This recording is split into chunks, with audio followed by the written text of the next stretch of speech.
frekvenca za logistiko Slovenskega logističnega združenja.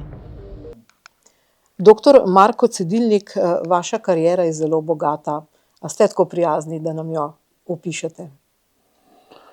Ja, zdaj, če bi hotel to opisati, bi bilo tako govor od Fidel Castra, tam nekje, ne vem, v eni skupščini tistih 7-8 ur, bom malo skrajšal zgodbo.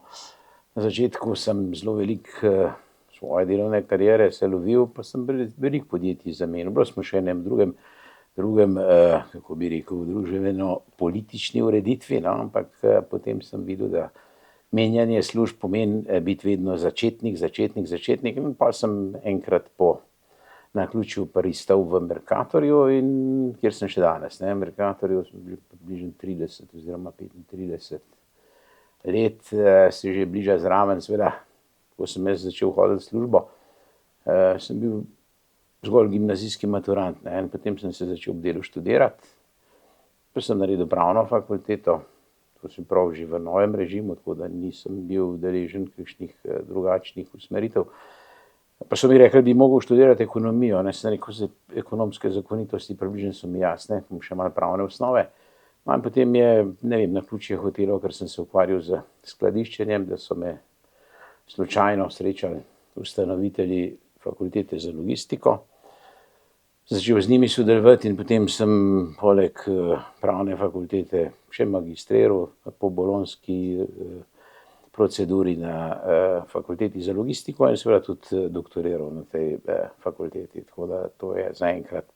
Zdaj, kako je s tem študijem, vedno rečem, treba je vedno ugotoviti, kaj potrebuješ v točki kariere, ugotoviš, da ti zmanjka operativnega znanja, ti zmanjka nekih formalnih pogojev, no, tako da v eni točki je bilo zelo moderno, vsi so bili magistri, sem rekel, no, če ste vsi magistri, pa bom pa jaz doktor, no, tako da to je bila tudi ena izmed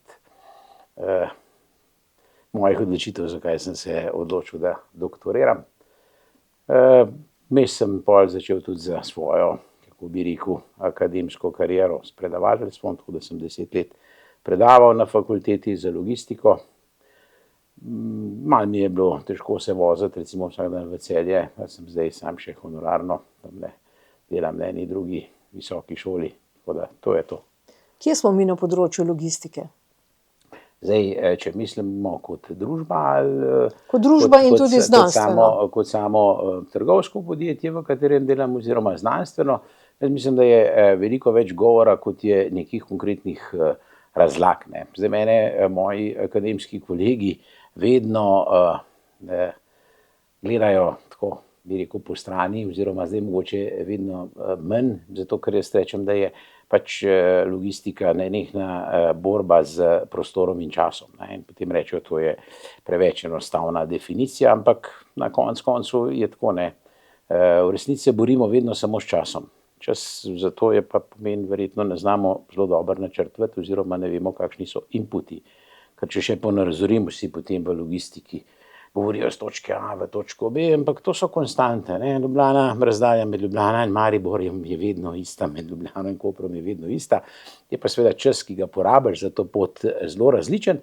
Če pa veš, s kakšnimi resursi boš to pot obvladal, pa če to načrtuješ dosti daleč vnaprej, potem lahko tudi narediš. Zato je tudi ena zgodba, recimo, ki je bila v logistiki, saj z moje strani, da logisti nič več samo ne prekladamo, nakladamo, razkladamo pa vozimo, ampak tudi še kaj zračunamo. Ta računanje je bilo pač mišljeno, da znamo nekatere stvari predvideti. Tako da, saj poznate tiste zgodbe, bo huda zima, zato ker ljudje pripravljajo kurjavo, oziroma zakaj mislite, da bo huda zima, zato ker v redu. Tako da to je tiste stare zgodbe, ampak v logistiki je pač z tega korena ven treba je logično razmišljati in stvari gledati vnaprej. Ni dovolj, da planiraš za en mesec, ampak logistika so plani, ki se, recimo, če hočeš kakšen resen razvojni preboj narediti, videti naprej 10, 15, 20 ali pa 50 let. To nam pa danes včasih kar precej manjka. Kje so tu največji izzivi za Slovenijo, za slovensko mentaliteto? Ali je to, da ne razmišljamo logično, da delujemo zelo čustveno, da si ne želimo sprememb, ali preprosto nimamo denarja in volje, kako zmotivirati in pospešiti te spremembe? Zdaj, motiv volja verjetno je, ne. Zdaj, tisti, ki imajo denar, pa verjetno niso prepričani, kam bi se ga splačalo vložiti, zato ker so mogoče, ne vem, neobčutljivi za okolje oziroma nimajo namena v tem okolju živeti. Zdaj, če ti želiš v enem okolju preživeti, potem moraš gledati, da se to okolje začne dobro razvijati oziroma da je tudi dobro vzdrževano in seveda predvsem je treba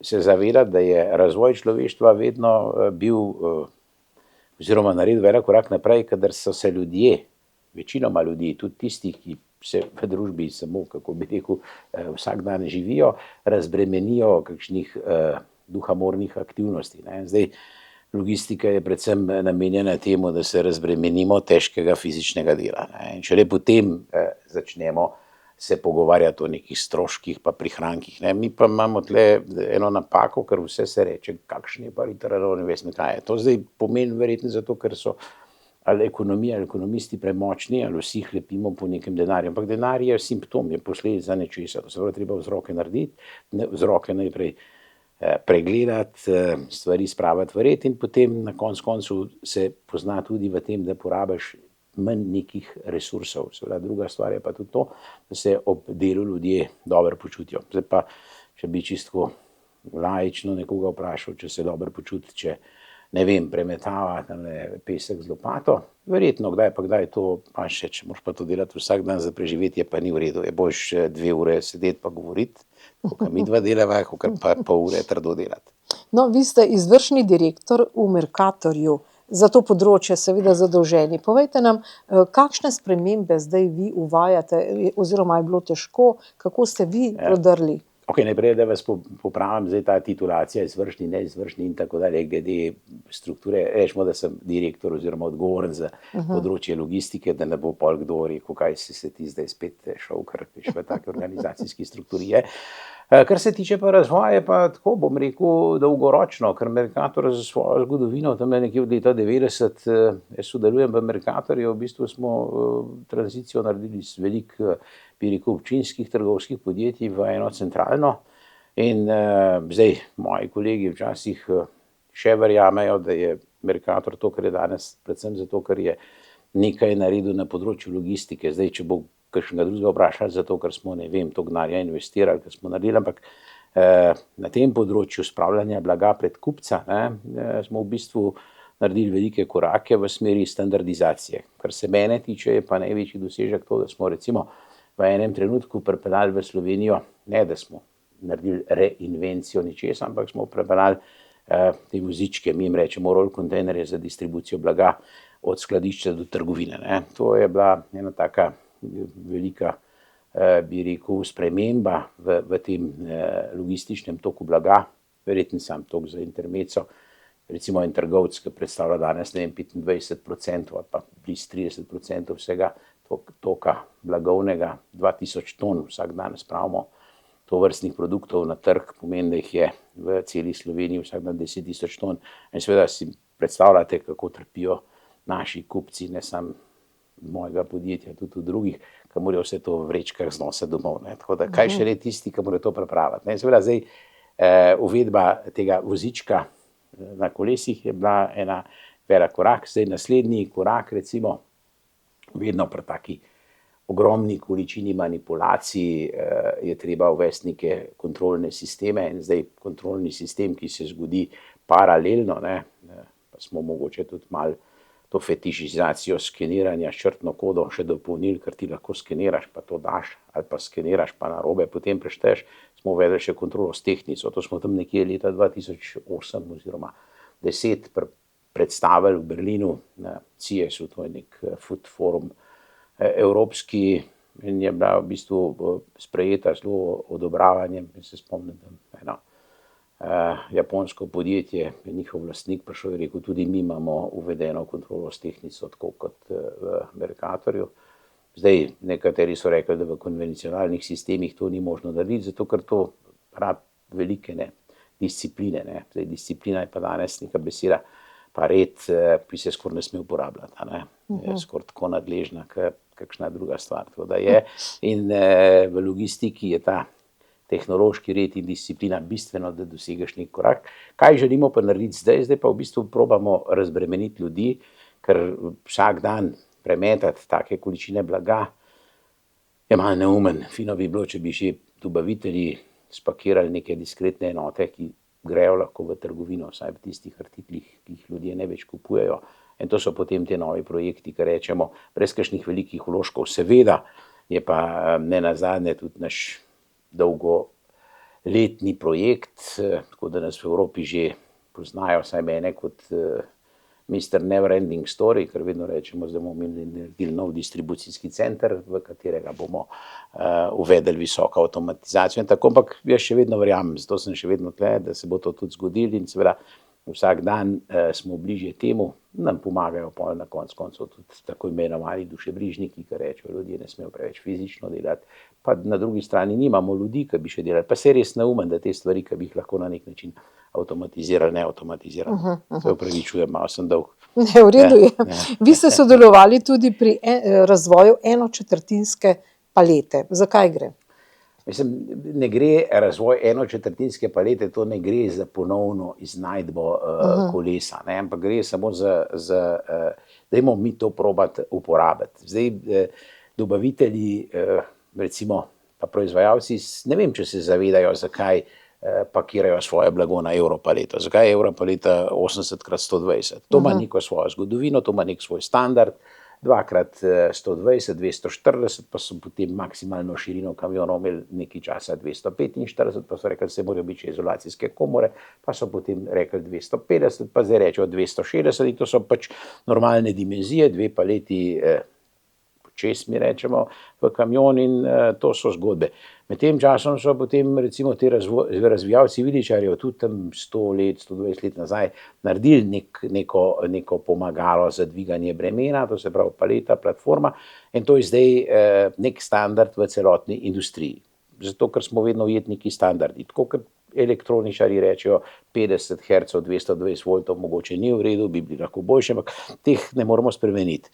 Zdaj pa taka paleta v prodajni prostor, posebej v white assortment retailerjih ne gre. Ne. Tudi vse trgovine niso tako velike in ne moreš vsega blaga pripeljati pa postaviti pred paleto, pred kupca.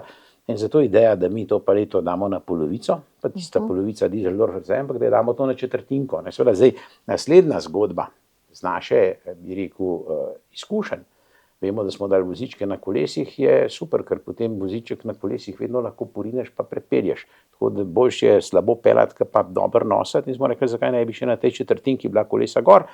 In seveda smo potem kar uporabili angleški izraz doli, ne, to ni punčka, ampak je pač platforma s 4 kolesi in na to gor zložimo gor. To je ta četrtinka, seveda, ko pa to pride zraven, smo pa kar enkrat onemogočili delo viličarjem klasičnega transporta in smo rabili še en umestnik, missing part in to je ta zgodba, da mi zdaj te 4/4 lahko zložimo na eno tako suženjsko paleto, je samo nek podstavek, zato da to poveže skupaj in potem lahko te 4/4 uporabljamo kot normalna paleta, to se pravi proizvajalec lahko to zloži, lahko to damo na transport, peljemo, skladiščimo v klasičnih regalih z avtomatiziranimi ali pa neautomatiziranimi viličarji.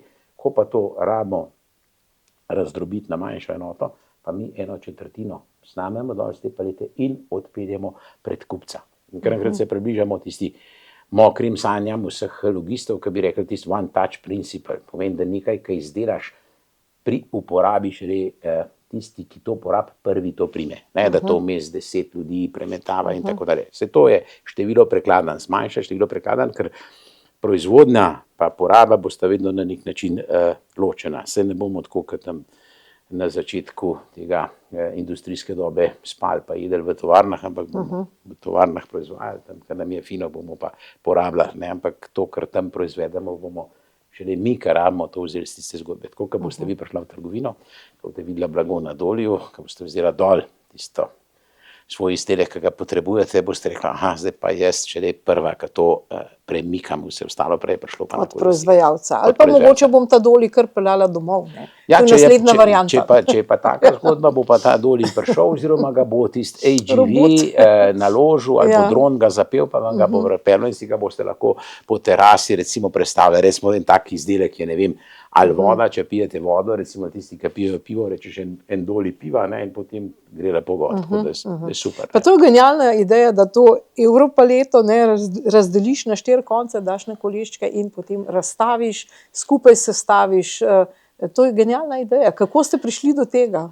Mislim, gledajte, to je tako, ker jaz si vedno v življenju predstavljam, kaj če bi mogel jaz to početi, ne. In potem ponavadi od ljudi ne zahtevam tistega, česar jaz ne bi mogel narediti, ker če jaz ne morem narediti, potem tudi drugi ne bodo mogli narediti. Seveda ni nujno, da to, kar jaz lahko naredim, da drugi ob tem uživajo, ne. In pol je treba še ugotoviti pri enih takih monotonih operacijah, a se res da tak ponavljajoč, neumen posel spraviti v neko zgodbo. Seveda nam pa potem pomagajo še razno razni, pa ne bom rekel dušebrižniki, saj prav, ker težko fizično delo res z mozga človeka in tako dalje, tako da je prav, da so prišli te pravilniki o, bi rekel, omejevanju ročnega prekladanja in tako dalje. To nam je zdaj, bi rekel, tako pride kot mana, ne, vse stvari se poklopijo in kar enkrat je čas zrel za to, da bojo tudi tisti, ki razmišljajo samo o returnu on investment, ki razmišljajo samo o evrih, ugotovili, da je pa mogoče to spremembo treba narediti. Ampak ta sprememba, ki bo uvedena, bo imela širši blagodejni občutek, ne. In potem se bo eni začeli spraševati, zakaj pa zdaj kar enkrat ljudje bolj zadovoljni. Ja, zato, ker smo jih razbremenili nekega nepotrebnega dela. Pa če bomo marketingarji to popokali, pa začeli malo govoriti o tem, kako to pomaga ljudem, potem boste rekli, vedno kupujem jaz z Doljev dol, zato ker ne obremenjujem teh ljudi v trgovinah, ker je res po nepotrebnem, da teh 10.000 ton dnevno potrebnega blaga v Sloveniji res 2-krat ali pa 3-krat premečemo, ne, ni treba, ne, ker na koncu, če pa pol, če se spomnite, sem na začetku rekel, da zdaj v logistiki znamo tudi še kaj izračunati, ne, vemo, da je recimo ta Pareto bil res genialca, ne, da 20%, ali pa smo ugotovili še celo manj, 10% artiklov, ki predstavljajo 90% teže, je samo to, kar mi kupujemo. In če v teh 10%, 2%, ki predstavljajo 50% teže, pustimo, da jih mi kot potrošniki sami vzamemo s polic, smo v bistvu dali največje darilo ljudem, ki delajo v trgovini. Pustimo poleg sindikatov, da so se zborili za isto minimalno plačo in tako dalje, ampak razbremenjujejo fizičnega dela. In pol mogoče se bo še kdaj zgodilo, da vas bo kakšna prodajalka pozdravila, dober dan, gospa Petrovčičeva, kako ste, kaj, s čim vam še lahko pomagam. Glejte, kar tamle vzemite z Dolja dol, no, tako da jaz bom pa to, kar je posebno, pa tamle zložila na polico. No in to Paretovo načelo 80-20, ne, se mogoče kaže tudi v trgovini, ne. Mercator bo mogoče to uvedel, druge trgovine še ne. Kako je zdaj z implementacijo te četrtinske palete? Glejte, zdaj tehnično recimo pa izumi niso problematični. Jaz pol ponavadi vedno, kadar moram kakšno stvar pripraviti, si kaj zapišem tole, ker bom zdaj prebral, imam napisan za današnjo zgodbo, ampak tam sem jaz prebral en mlad raziskovalec na področju reaktorske fizike, Jan Malec, rekel, da doseči konsenz v družbi včasih veliko težje kot izpeljati eksperiment ali pa razširiti enačbo.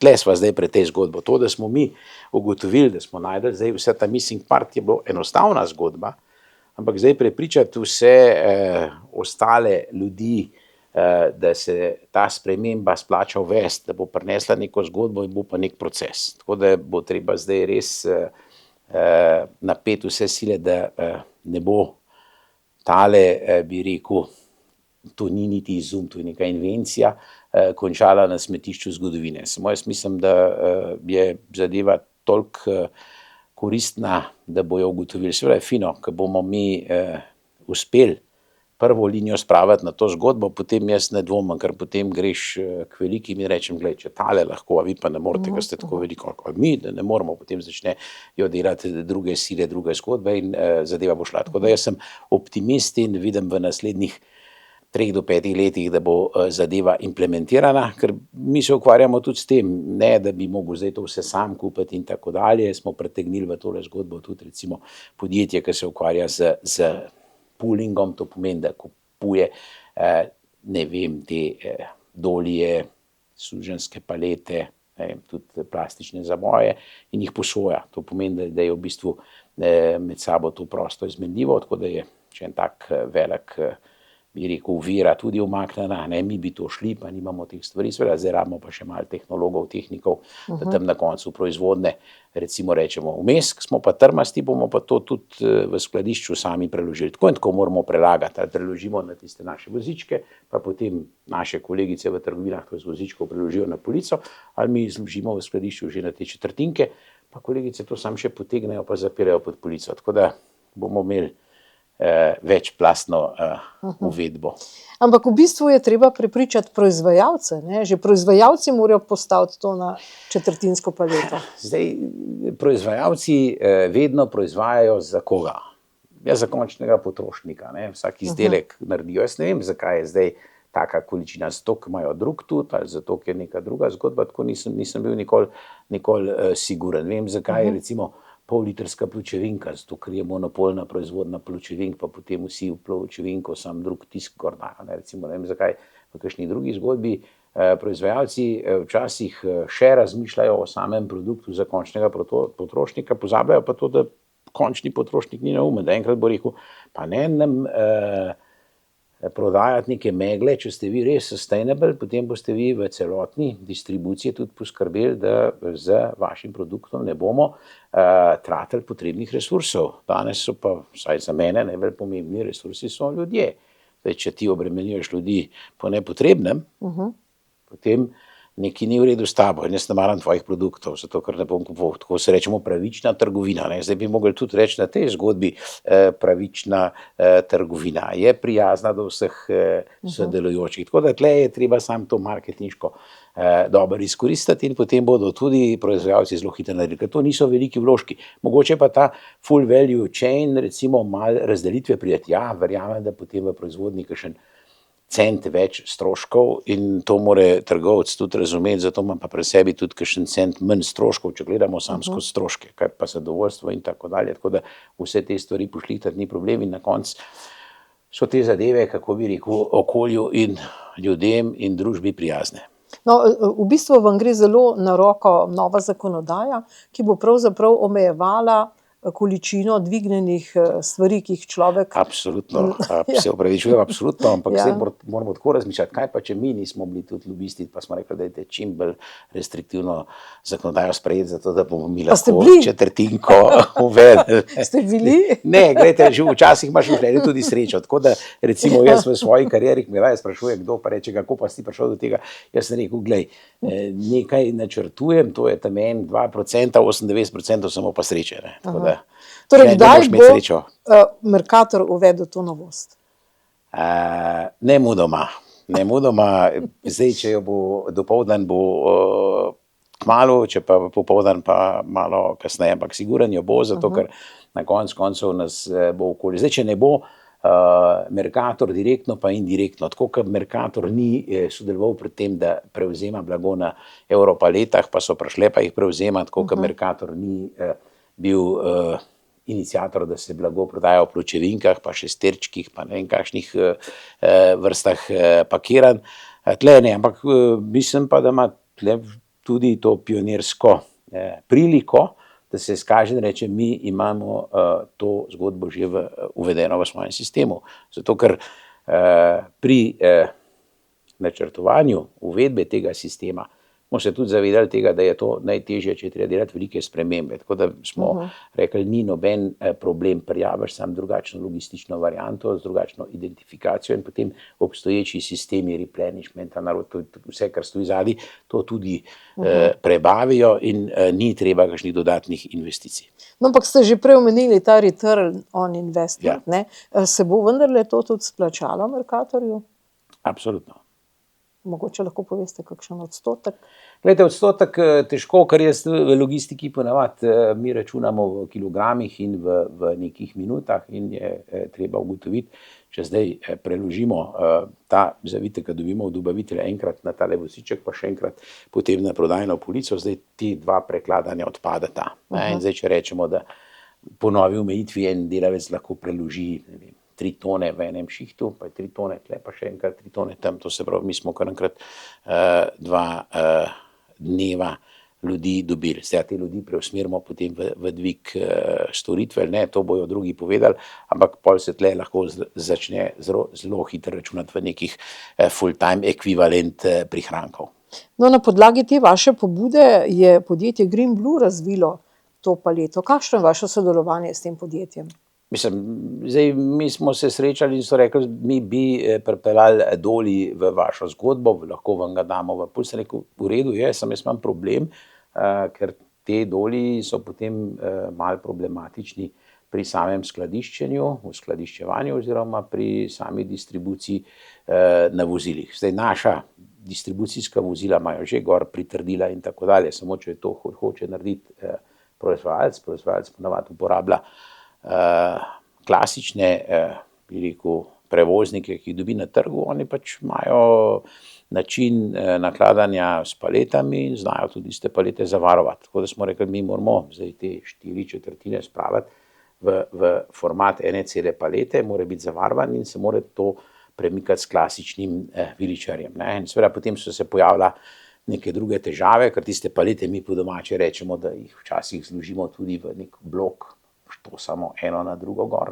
Seveda, če blago samo zdrži, ker je to nek način blokovskega skladiščenja, je bil problem z nosilnostjo teh kolesov na dolih in tako dalje, ampak potem je to tista suženjska paleta, ki jo je potem patentiralo pa razvilo podjetje Green Blue, bila ta manjkajoči vmesni člen. Zdaj, ki je to rešeno, potem mi lahko od proizvajalca, ki on zloži to na dolje, te dolje postavi na to paleto, jo zavarjajo in takrat naprej gre transport kot z običajnimi paletami. Viličar naloži na kamion, s kamiona zloži z viličarjem, ali uskladiščiš v blokovnem skladišču, ali pa to uskladiščiš v regalnem skladišču in potem, ko rabiš količino enega dolja ali pa 2 doljev, potem to snameš s palete in to transportiraš do prodajnega mesta. Na prodajnem mestu pa to postaviš kar na prodajno mesto, podreš ven 2 police, pa postaviš pod police in se zadeva začne po tisti klasični logistični metodi 2 predalov,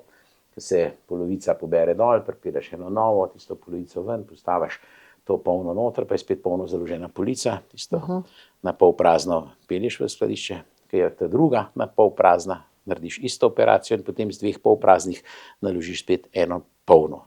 Pri 3 doljih prelaganja pride samo 1/6 tega dela, kar bi ga vložil prej, če hočeš isto količino prodati na prodajnem prostoru.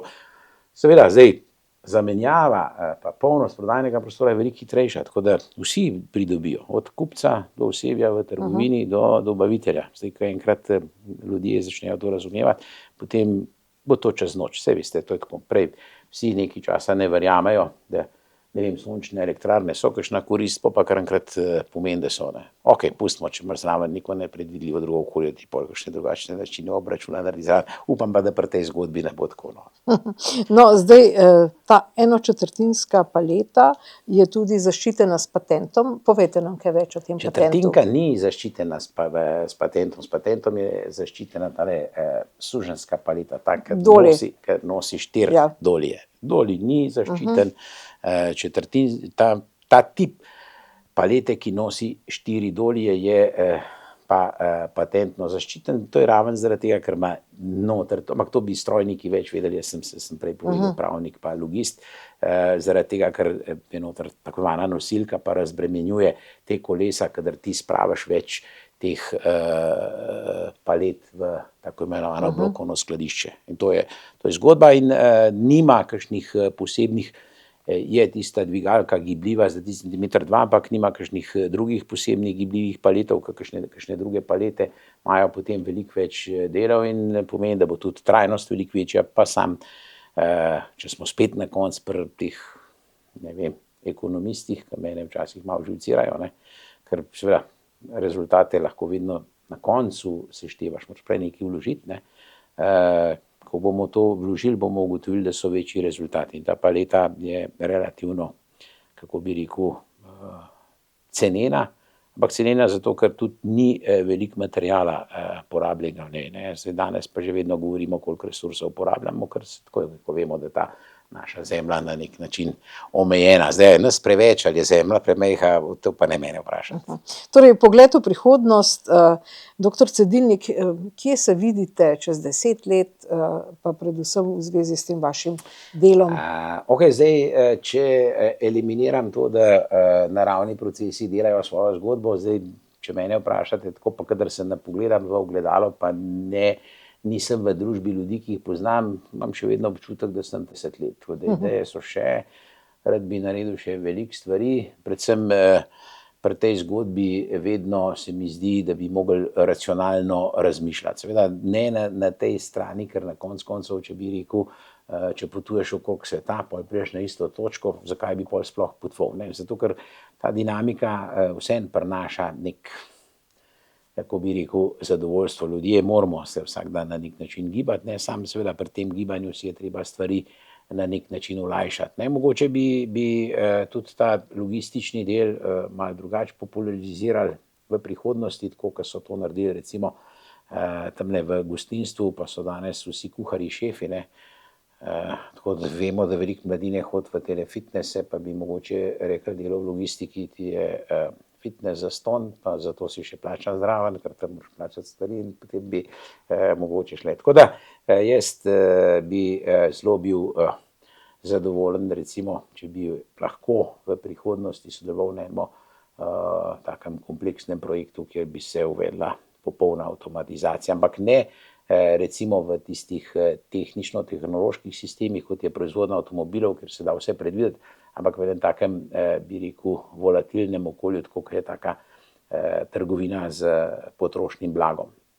Rešitve so, da se to narediti, seveda je zdaj veliko teh pomislekov, a se to ekonomsko splača ali ne, ampak vsi izračuni recimo so pozitivni, kakorkoli delaš, vsak dvig minimalne plače je še voda na mlin temu, da bi čim prej uvedli avtomatizacijo tudi na tem področju, tako da jaz računam, da se bodo sindikati uspešno zborili, da če malo dvignemo, zato da potem tisti, ki upravljajo kapital, bodo rekli, ne, zdaj moramo pa začeti investirati. To je zdaj samo predpogoj, jaz bi pa pol bil v tej zgodbi, ker po srcu, oziroma bi rekel, to je integracija novih stvari v obstoječe okolje, to je tista stvar, ki je najbolj zanimiva, zato ker veliko stvari je, recimo, jaz vem, če čisto privatno življenje pogledamo, koliko ljudi ima doma cele omare orodja, ne, zato ker kupijo, pa ga ne uporabljajo, ne, ampak